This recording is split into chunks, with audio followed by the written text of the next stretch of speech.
Pep Guardiola est connu pour être un entraîneur qui bat en permanence de nouveaux records. Et ça n'a pas tardé, la semaine dernière, il en a battu un nouveau en enchaînant 15 victoires consécutives, toutes compétitions confondues, et le record était détenu par l'équipe d'Arsenal. Aujourd'hui, on va analyser le pourquoi du comment cette équipe de City s'est renouvelée, ou du moins comment tactiquement, avec notamment un joueur qui a fait la différence, comment Pep Guardiola s'est renouvelé et a fait de City une nouvelle équipe qui peut prétendre à devenir champion d'Angleterre, mais qui surtout est très dangereuse pour batailler avec les meilleurs pour remporter la Ligue des Champions. Avant d'entamer la vidéo, la team, je tiens bien sûr à vous préciser que celle-ci est en collaboration avec la chaîne YouTube Papier Tactique. Leur lien est disponible en description. Allez vous abonner en masse si vous kiffez les vidéos sur la tactique. Et sans plus attendre, nous allons attaquer avec le premier point intro.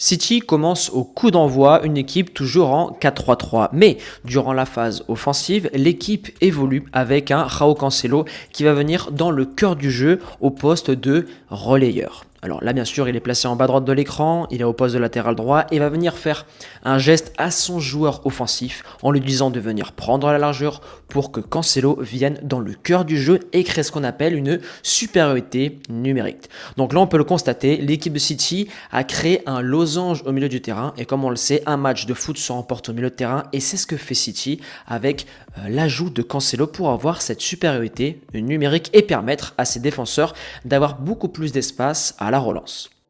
Ici, João Cancelo est placé au milieu de terrain et vu que c'est un joueur très intelligent, il va venir directement s'enfoncer dans l'espace libre dans le dos de l'attaquant adverse. Et là, on va créer ce qu'on appelle une action appui-remise et on va aller chercher le troisième.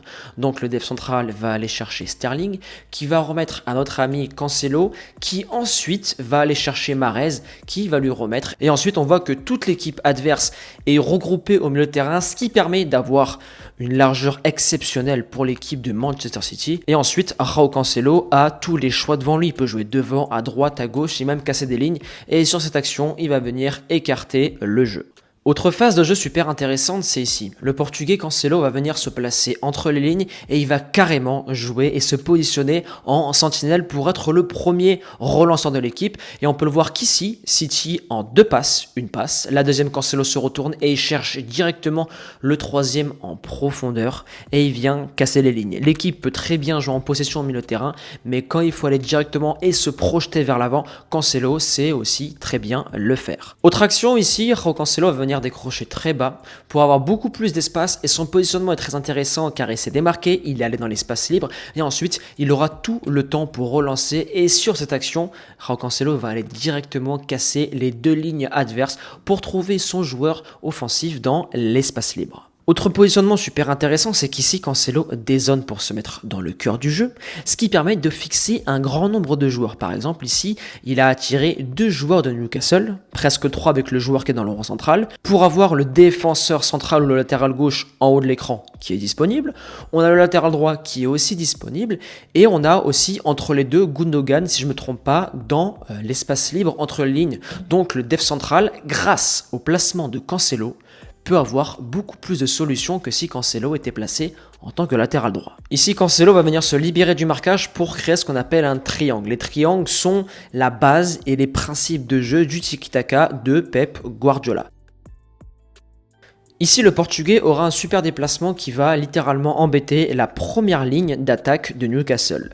Donc ici, vu que Cancelo va venir monter d'une ligne, il va faire reculer le trio d'attaque de Newcastle pour permettre à ses 3 défenseurs de relancer sans aucune pression. Donc là, on peut le voir que Cancelo se place dans le rond central, donc son latéral droit, le numéro 5, est totalement libre pour pouvoir relancer sans aucune pression de l'équipe adverse. Et là, l'attaquant de Newcastle est perdu. Il ne sait pas s'il doit rester sur Cancelo ou venir faire le pressing sur le numéro 5, le latéral droit de City. Il a fait le choix d'y aller, mais en y allant, ici notre ami Cancelo est disponible et il est encore une fois le joueur libre au cœur du jeu et permet de créer cette supériorité numérique qui fait toute la différence à chaque match. Autre action et même principe de jeu, ici Cancelo va venir aller très haut pour permettre à sa défense centrale, à son trio défensif, de relancer sans aucune pression. Et là, on peut le voir que le joueur de Newcastle a fait le choix de suivre Cancelo, mais il a pris un énorme retard dans son pressing et Stone pourra relancer et trouver un autre joueur très facilement sans avoir de pressing.